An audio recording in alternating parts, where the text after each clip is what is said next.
यश की brand new movie toxic a fairy tale for grown ups. और मैं यार इस मूवी का सुबह 6 बजे का शो देख के आया कि फर्स्ट डे फर्स्ट शो मेरे लिए भी फर्स्ट टाइम था कि मैं इतनी सुबह सुबह किसी मूवी के लिए गया हूं, क्योंकि जेन्युइनली इस मूवी की हाइप ही इतनी थी। मुझे लगा लॉन्ग वीकेंड आ रहा है तो वीकेंड की धमाकेदार शुरुआत होगी। और trust me when I tell you it was a terrible waste of time. लेकिन मैं इससे पहले आपको डिटेल में बताऊं कि ये मूवी खराब क्यों थी या फिर मुझे ये मूवी खराब क्यों लगी, let me tell you what the premise of the story is कि मूवी किस बारे में है। तो मूवी का जो लीड रोल है वो है राया, प्लेड बाय यश, जिनकी एक बहन है और इस बहन ने ही अपने भाई को बचपन से बड़ा किया, उसकी परवरिश करी है। तो इसीलिए यश जो है, राया जो है, वो अपनी बहन का कहा नहीं डालते। और बहन ने इतनी कमाल की परवरिश करी है कि ये जो राया है इसके अंदर इस दुनिया की सारी खराब आदतें हैं।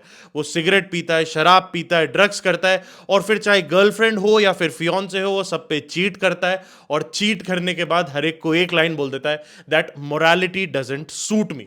तो ये तो है हमारा लीड कैरेक्टर। मूवी की शुरुआत होती है 1947 गोवा में कि भाई इंडिया को जो है वो तो आज़ादी मिल गई है, लेकिन गोवा पर्टिकुलरली अब भी पोर्टुगीज कंट्रोल में है। पोर्टुगल में गैंग वॉर हो रही है। उन्हीं में से एक गैंग का हिस्सा हमारे यश यानी कि राया बन जाते हैं और वो फिर कैसे राइवल गैंग्स को मारते हैं और फिर उनका राइज कैसे होता है, ये मूवी उसको पिक्चराइज करता है। और फिर मूवी में एंट्री होती है इनके लव इंटरेस्ट यानी कियारा अडवाणी की। और हमारा ये जो लीड रोल है, हमारा ये जो लीड कैरेक्टर है राया, ये इस दुविधा में फंस जाता है कि भैया इसकी शादी ऑलरेडी तय हो चुकी है तारा सुतारिया से, जो इसके बॉस की बेटी है। लेकिन प्यार हो गया है कियारा अडवाणी से and Kiara Advani gets pregnant with this child. तो अब हमारा हीरो दुविधा में पड़ जाता है कि भैया मैं इस तरफ जाऊं या इस तरफ। लेकिन क्योंकि ये हीरो है इसीलिए ये एक बारी में दोनों तरफ निकल जाता है। ड्रग्स, सिगरेट और दारू के नशे के बीच में इसको जो टाइम मिलता है उसमें ये वायलेंस करता है, लोगों का कत्ल करता है। अच्छा, वायलेंस का कोई पर्पस नहीं है, बस स्क्रीन पे दिखा रहे हैं पहले घंटे से ही बस वायलेंस हो रही है। बेहिसाब मर्डर हो रहे हैं, गले कट रहे हैं और वायलेंस और ज्यादा ग्रूसम बनती जा रही है। But it's all for a purpose, क्योंकि हमारा ये जो हीरो है he is larger than life. वो जो भी करे वो सब ठीक है, वो चाहे नशे करे, चाहे अपने फियांसे पे चीट करे, गर्लफ्रेंड पे चीट करे, it's all fair game and that is what the movie is all about. अब आगे चल के उसका एक बच्चा हो जाता है, उस बच्चे के साथ उसका कैसा रिलेशनशिप रहता है, ऑब्वियसली फिर एक दूसरी वाइफ या फिर दूसरी फियांसे या फिर एक दूसरी girlfriend, I don't know what picture में आ जाती है, उसके साथ एक और बच्चा हो जाता है, उसके साथ कैसा रिलेशनशिप होता है, ये गैंगस्टर का क्लेम टू फेम क्या होता है, ये गैंगस्टर का डाउनफॉल क्या होता है, यही सब इस मूवी में दिखाने की एटलीस्ट कोशिश करी गई है।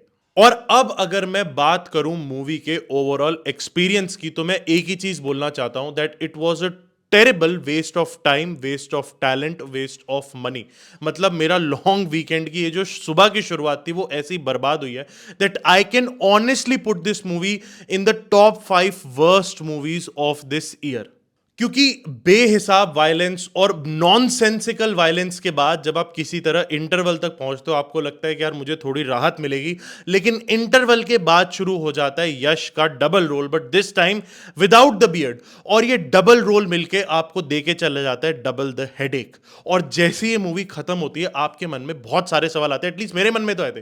भाई सबसे पहला सवाल तो ये था कि हर मूवी का एक पर्पस होता है, या तो मूवी एंटरटेनमेंट के लिए बनती है या उसके अंदर कंटेंट होता है, स्क्रीन प्ले होता है, थ्रिल होता है।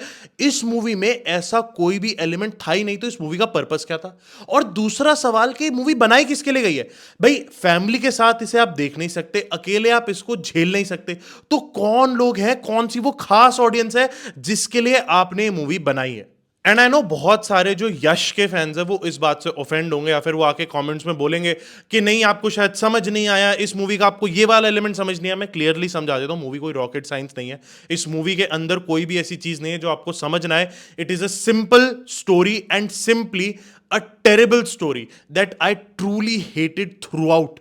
तो आप अगर मेरी एडवाइस को ऑनेस्टली मानना चाहते हो तो जब ये मूवी ओटीटी प्लेटफॉर्म पे रिलीज हो जाएगी आप इसको तब देख लेना, क्योंकि तब देख के आपको यही लगेगा कि यार अच्छा हुआ उस टाइम पे मेरे पैसे बच गए।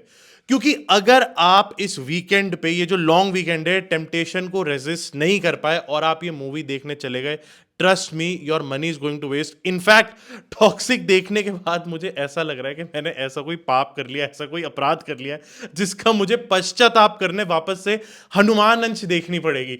And that's a much better watch for this long weekend अगर आपने अभी तक नहीं देखी है। But toxic was a terrible experience for me, watch it at your own risk.